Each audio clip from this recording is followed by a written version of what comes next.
semua, ketemu lagi di video pembelajaran kepariwisataan. Nah, di video kita kali ini kita sudah masuk ke bab 2, yaitu motivasi tujuan perjalanan, karakteristik wisatawan, dan pola pengeluaran wisatawan. Sebelum masuk ke materi, kita akan memahami peta konsep bab 2 terlebih dahulu. Berikut adalah peta konsep di bab 2. Yang pertama, pengertian dan macam-macam motivasi perjalanan wisata, kemudian tujuan perjalanan wisata, definisi dan jenis wisatawan, karakteristik wisatawan, dan yang terakhir pola pengeluaran wisatawan. Lalu, apa sih motivasi perjalanan wisata itu? Jadi, motivasi perjalanan wisata adalah faktor yang mendorong seseorang untuk melakukan perjalanan wisata. Nah, motivasi perjalanan wisata sendiri dikelompokkan menjadi 3. Yang pertama, motivasi dasar, yang kedua, motivasi untuk berlibur, dan yang ketiga, motivasi lain seperti kebudayaan, kebutuhan fisik, serta keinginan untuk mengenal bangsa lain. Berikut ini adalah berbagai macam motivasi perjalanan wisata menurut pakar pariwisata. Yang pertama, mengutip Oka Adisyuti yang mengelompokkan motivasi perjalanan wisata itu ke dalam 6 kelompok motivasi atau alasan.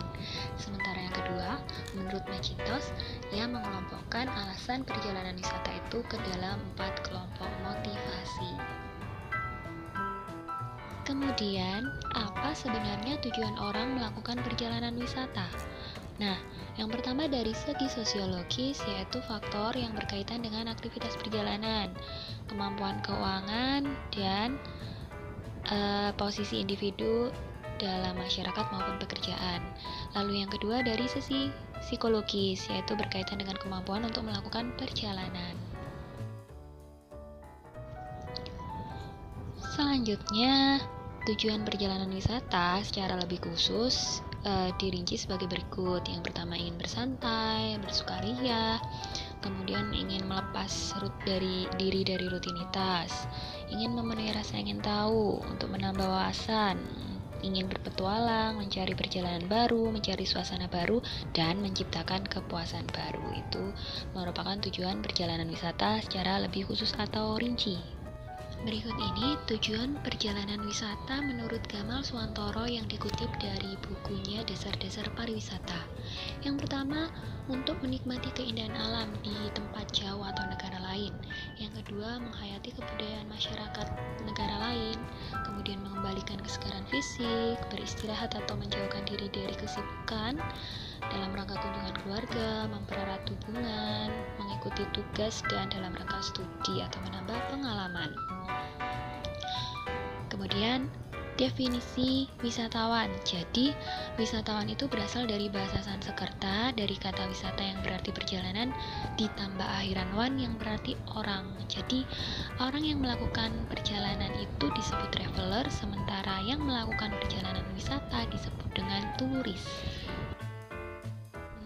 Definisi wisatawan dalam Undang-Undang Republik Indonesia Nomor 10 Tahun 2009 tentang Kepariwisataan, yang dimaksud dengan wisatawan adalah orang yang melakukan wisata.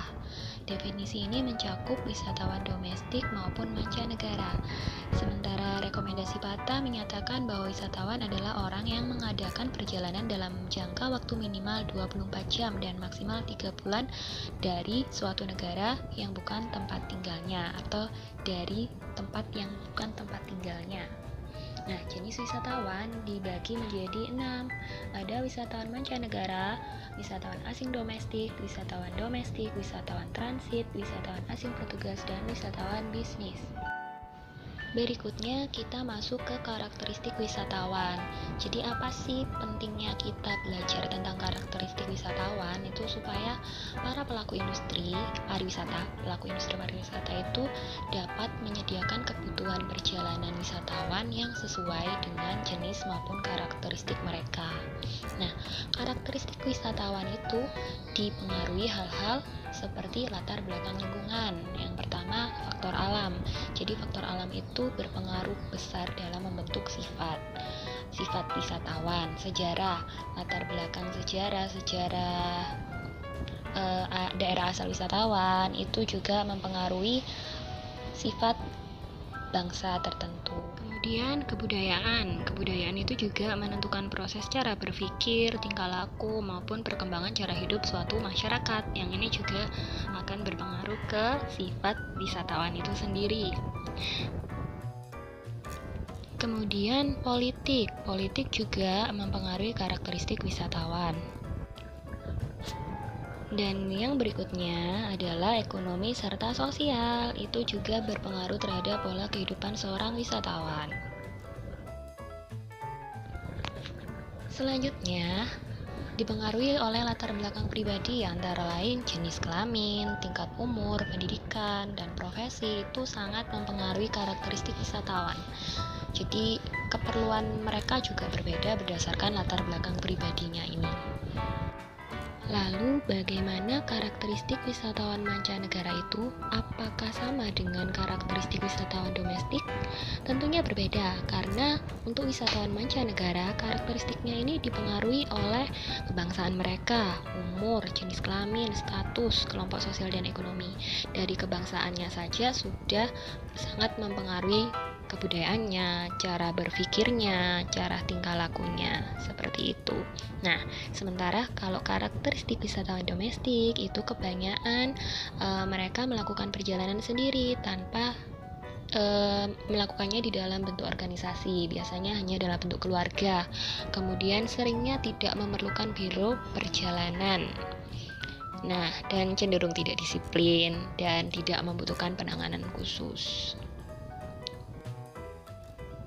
Nah, dalam suatu kegiatan wisata, tentunya wisatawan akan mengeluarkan sejumlah biaya. Nah, inilah yang disebut pola pengeluaran wisatawan, di mana pengeluaran wisatawan ini akan menimbulkan pendapatan untuk masyarakat setempat di daerah tujuan wisata. Nah, ini yang disebut efek berganda atau multiplier effect. Jadi terjadi jumlah peningkatan pendapatan masyarakat setempat akibat dari pengeluaran wisatawan di tempat tersebut dalam periode waktu tertentu. Nah, berikut ini adalah bagian pola pengeluaran wisatawan. Bisa dilihat bahwa sebagian besar pengeluaran wisatawan itu adalah untuk restoran, kemudian cenderamata, transportasi dan kebutuhan tur seperti tiket, terus travel. Nah, seperti itu. Pengeluaran awal wisatawan di daerah tujuan wisata itu mengakibatkan adanya 3 jenis pengeluaran. Yang pertama, pengeluaran langsung atau direct spending. Itu adalah pengeluaran yang diterima langsung oleh pelaku-pelaku industri pariwisata.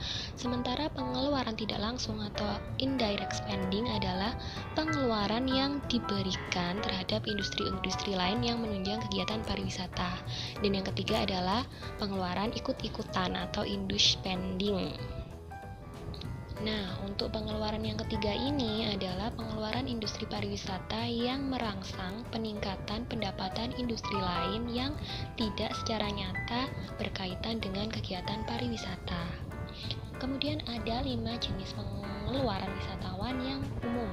Pertama, akomodasi hotel, kedua, makanan minuman, ketiga, souvenir, keempat, transportasi lokal, dan yang kelima, jalan-jalan di daerah wisata tersebut. Oke, jadi sekian materi kita di bab 2.